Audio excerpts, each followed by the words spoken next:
I run a podcast. I mean, you're listening to it right now. And I genuinely don't know how many people heard that last episode. Not approximately, not within some margins. I really don't know.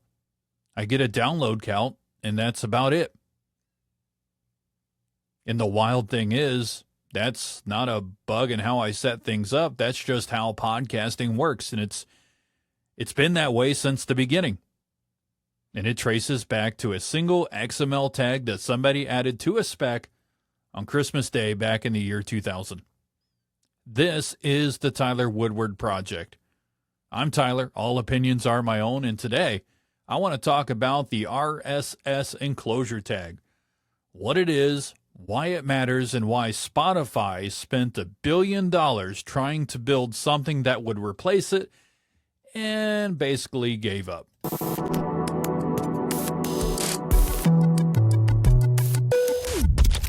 Okay, so RSS, real simple syndication. If you've been on the internet since the early 2000s, you might remember it. A little orange icon, feed readers, Google Reader before Google up and killed it off. The idea was that instead of going to every website manually to check if there was something new, you subscribe to a feed, your reader checked the feed, new stuff showed up. It was good, and then it mostly died for regular people once social media took over and platforms decided they'd rather curate your content for you. But RSS didn't die in podcasting. It became the foundation of the whole thing. The reason is one little tag, the enclosure tag. Dave Winner added it to the RSS spec on December 25th, 2000, which, is Christmas. Make of that what you will.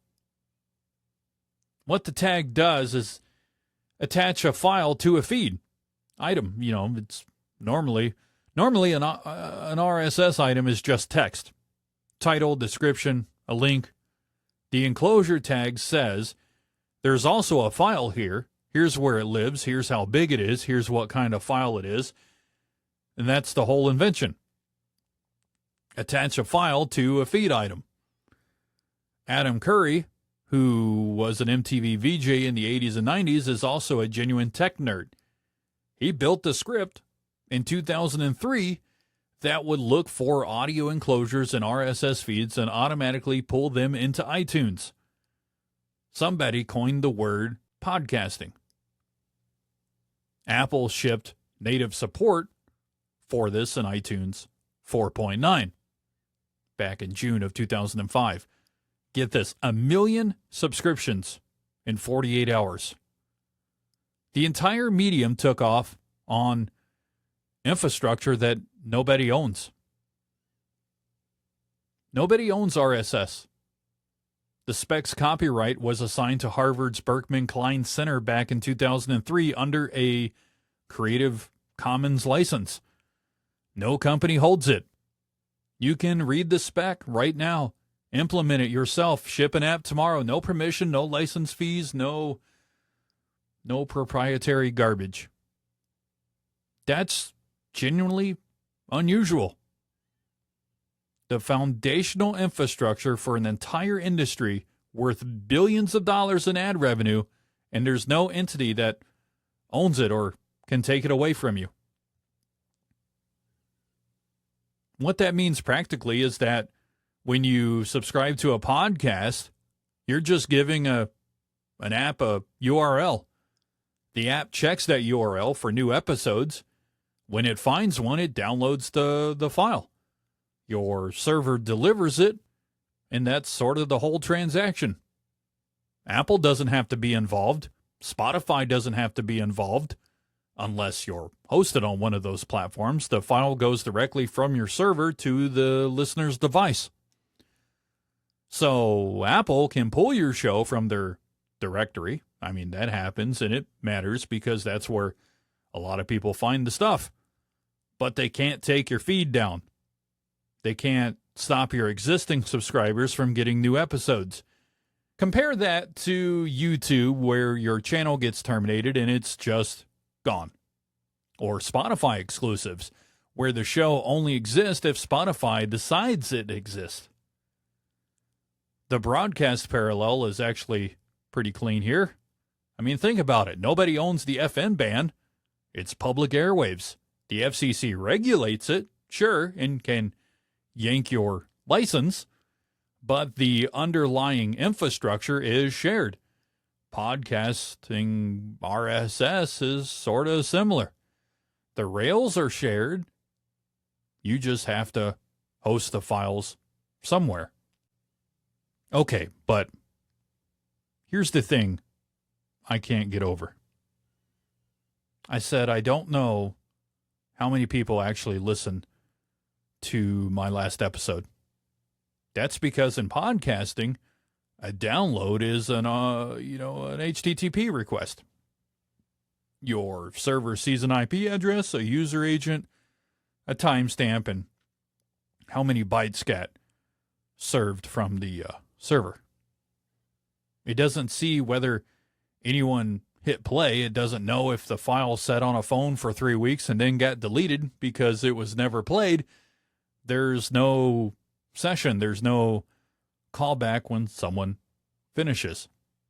In radio, and I've worked in radio for a little while now, we have Nielsen, PPM meters, diary surveys, panels.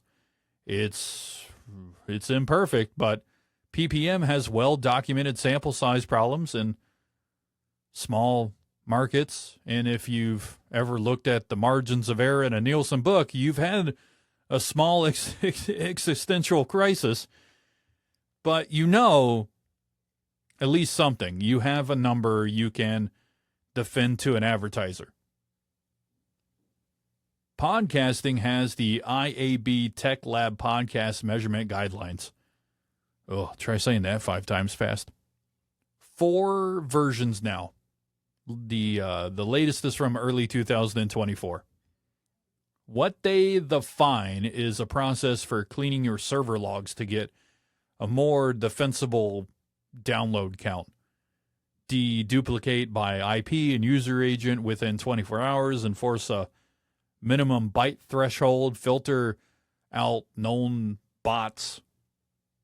What you get at the end of that process is a number that more accurately represents deliveries, not listens, deliveries. Again, downloads. Spotify knows your age bracket. They know exactly where you dropped off on an episode. They know if you skipped the ad. That's because they own the client and the server. They see everything. If a platform owns the whole stack, you get real analytics. If you want independence from the platform, you're working from server logs. Spotify understood this, which is why they started back in 2019. They went on a massive spending spree.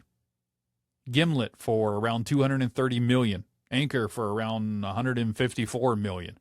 Parcast, The Ringer, Megaphone, Podsites, Chartable. Joe Rogan went exclusive in December of 2020 for a reported $200 million plus. Total spent on the entire, beta test was, it cleared billions of dollars. The bet was that if they could pull enough listeners into Spotify with exclusive content, they could migrate the medium off of open RSS standards and onto something they controlled. It didn't work. The Obama production deal ended and went to Audible for wide open distribution. Brene Brown's show left exclusivity and moved over to Vox Media. Rogan's renewal in early 2024 was explicitly not exclusive. He went back to Apple, YouTube, Amazon Music, all on the same day. Spotify said it was the last exclusive podcast deal they'd ever do. One thing worth knowing, when Spotify bought Podsites and Charitable in 2022, Those were the only two third-party measurement platforms that worked across publishers and advertisers. Chartable got folded into Megaphone and shut down. So Spotify, the dominant non-Apple listening platform, now also owns a big piece of the neutral measurement infrastructure everyone else was using.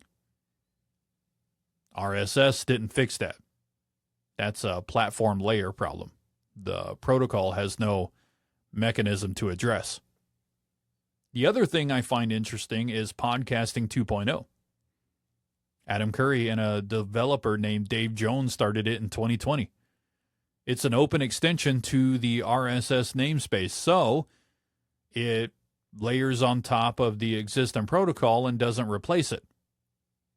It adds transcripts, JSON chapters, direct micropayments via the Lightning Network, live streaming support, globally unique episode IDs. Apple shipped support for it in iOS 17.4, at least for the transcript part. The first time they adopted an open namespace tag rather than inventing their own proprietary version. Spotify dragged their feet for a little while, but added it later that year. The mainstream apps are moving slowly. Nobody's done the micropayment stuff at scale, but the direction is keep the open protocol, add structured features on top of it, and don't try to instrument the listener. That's a choice. A download is not a listen. It's never been a listen. The entire podcast medium has been running on that vagueness since 2005. And 20 years in, it's still not resolved. I've been thinking about this because I'm literally on both sides of it. I work in broadcast where the measurement is imperfect, but at least something exists. And I run a podcast where I get a download count, and I'm supposed to generalize from there. The same design choice that makes this show impossible to deplatform is the one that makes it impossible to fully measure either. Not really separate problems, same decision, and I'm not sure I'd trade it because I've watched what happens when a platform owns the whole stack and decides the economics don't work anymore. The billion-dollar siege failed. The 24-year-old XML tag is still running, still doing its thing. Thanks for listening to the Tyler Woodward Project. This is an independently produced and written podcast by myself. And if you'd like to support the show and project, head over to tylerwoodward.me/subscribe and become a member today. It goes a long way. Makes me feel all loved and stuff. A little warm and fuzzy inside. You can also follow me on Instagram, Threads, and Blue Sky at tylerwoodward.me. I'll catch you guys next week.